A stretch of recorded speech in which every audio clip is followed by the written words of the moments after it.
Oh, I had so many issues with this book, and they're all my issues. They have nothing to do with well, they do have to do with the book, but they're mostly my issues. The story is good, it's engaging, it keeps your attention, but I have issues. I have lots of issues. Welcome to the D. Louise book series. I'm Christina, Kristina. This is where we read books, talk about books, no theme music, no special effects, nowheres. And I think 1, 2, 3, 4, 5. This is book 5 in the series, and it's why I have some of my issues. Now, I've mentioned these in the past, but in this book, it even stands out even more. We have Rosemary, Simpson, Death, Diamonds, and Deception. And we have amateur detectives, Prudence Mackenzie, and Jeffrey Hunter.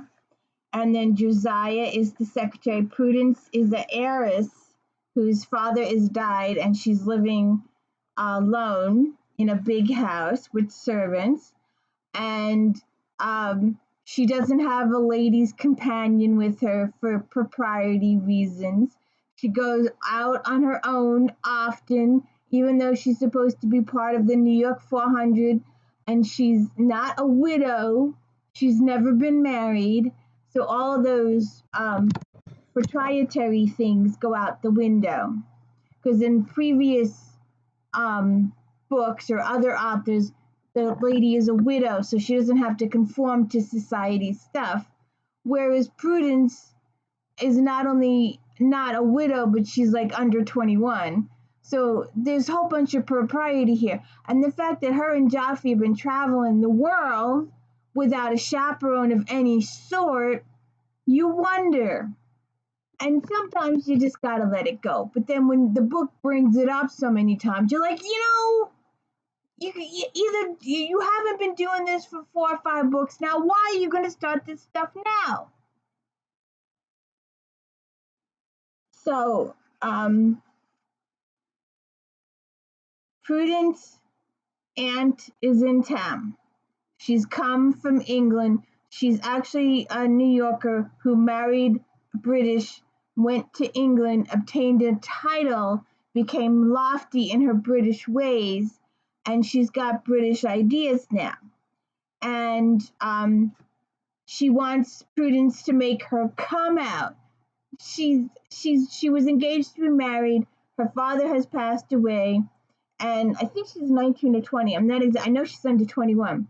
She wants her to make this big, huge come out to society. She doesn't even have a lady's companion. She's traveling all over the place by herself, using cabs all by herself. And so her aunt drags her to this party, and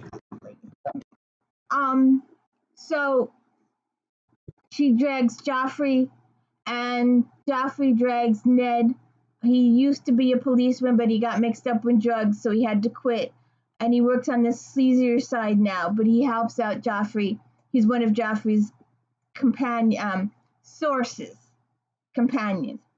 So they all go to this big, fancy, schmancy New York 400 party at Delmonico's. That was a big, huge deal back then. It's mentioned in a couple of my other authors' books. And one of the richer, influential peoples is known to her aunt. And her aunt, the guy's got a second wife, and she's younger, one of those trophy wives. There's some issues there that are unknown to the public at this time. And she's supposed to be wearing a Marie Antoinette necklace that the husband bought at auction over in England during one of his forays. Apparently he frequents England often and leaves her in New York by herself.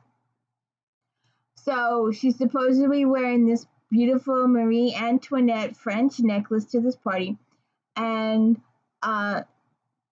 Prudence's aunt claims that she can tell by looking across the room whether jewels are real or fake. Don't know, but she can. So she gets close to the wife and she breathes on the necklace. And apparently, the real ones clear up really quickly, and the fake ones take an extra couple of seconds. And apparently, the woman is wearing half a fake necklace. So when the husband finds out that pieces of the necklace that he bought are fake, he has the necklace taken to Tiffany to verify. Apparently, Tiffany is a I know is a big, I don't know, does it still exist today? It might, but they took the necklace in and they yep, half of these are fake. And they don't know what happened because it's usually stored at their place and then it's transported to the owners for use and then they return it to Tiffany for safekeeping. Why they don't keep it in their own safe, I don't understand. I mean, it could be stolen and transport back and forth. I mean, if someone knew, hey, Tommy's taking the jewels back to the jewelry place at 9 a.m., make sure you're there to mug him. I mean, come on, peoples. It just, so William Devise is the Witch 400 guy. I've got to fix this table. So William Devise is the 400 guy who his wife with the Marie Antoinette jewels, and he goes to Prudence and Joffrey, and he wants them to investigate what happened to his real jewels. And they start some questioning, they do some backgrounding, they decide they're going to go to one of the bigger fence jewelers in town, and they go to investigate the bigger fence jeweler in town, and he's been murdered, and his store has been totally trashed. So then they start leading to more investigation and asking more questions, and there is quite a few sub layers to this book. You have your main plot, but then you have 3 or 4 sub layers. So then we have our next, they do some more investigating, and one of the Devise employees, a footman who was being promoted to valet, who in the beginning you're told, it isn't until the end that the real reason is divulged, that he hangs himself in his room. And the real reason is not divulged till later on because it plays a bigger part in one of the secondary stories. And then they do some more investigating and they get to know the two kids. They're not kids, but the Devise don't have any children of their own. And we have Everett, who is the nephew of William, and we have Morgan, who is the son of his wife from her first marriage. And we're getting to know those guys. And apparently the son is an alcoholic and he's been seeking treatment, but for reasons unknown to his family, he keeps turning back to the alcoholism. And apparently AA hasn't been invented yet, or if it has, it's not mentioned in the book.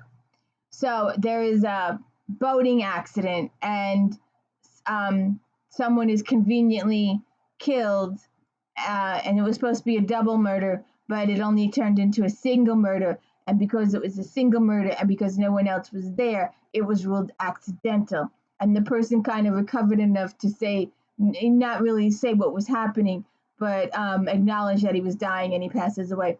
And then the other guy has guilt, and he's starting to recover from his alcoholism, and he's seeking treatment. And then he gets conned into meeting with a con man who takes his every last ounce of money he has. And then he ends up dead. And then, and in the while of all this, Mr. Devise is so angry by what's going on in his family that he has a stroke and he becomes paralyzed. And there are so many twists and turns and layers. And I have an author who states if it happens in the book, it's on stage. But if you're told about it, like if the book says, oh, Johnny did this yesterday, then that's happened off stage. So there's a lot of stuff. We have a character. Sometimes we have the whodunit, who is a constant thread through the book. And then sometimes you have a whodunit who comes in, makes an appearance, say hi, how are you, leaves. And then sometimes you have one that is a constant presence, or one that makes several frequent appearances. And that's who the finger is pointed at a couple of different people, and you're led in so many different directions of the storyline. There's a plot, and you're led into the storyline, and you're led to thinking that it's this person, and then you're led to thinking it's that person, and then you start thinking, well, wait a second, maybe it's this other person. And then a little bit of a spoiler, there may or may not be a Ponzi scheme in there somewhere because of the company's influence here. And so it's a very multi-layered, very structured series. And it becomes life-threatening for Prudence and Joffrey. They get involved. There's twists, there's turns, there's a marital issues. There's a whole string of subplots in this book. And it really is good. There's so many subplots. But it's a really good book. It'll hold your attention. But I still have my angst about the priority issues. She travels without a companion. She's unmarried. She's not even a widow. She's working with two guys in an office where she spends quite a bit of time in closed doors. Then the aunt comes in making all this fuss. And there is a cliffhanger at the end of the book where Prudence is judging her life. Is it worth all this? Someone was shot and someone was injured, and she's having doubts about her career choice, and her aunt offers her an out. So you will have to read the next book to find out if she takes the out or not. But like I said, I do have so many issues. If they weren't going to present the priority issues, I would be okay with it. But the fact that every once in a while someone brings it up and reminds you of it makes me, it gives me issues. But if you could please hit the like and subscribe and let me know I'm doing a good job, I'd appreciate it. Please check out Star Trek Fridays and Flashback Mondays and my new series, If Then. If you like this author, maybe you like this author. If you like Julia Quinn Briggerton's, maybe you like Joanna Lindsay's Mallory's, or Catherine Coulter Sherbrooke's. So please check that out and have a good day. Thank you.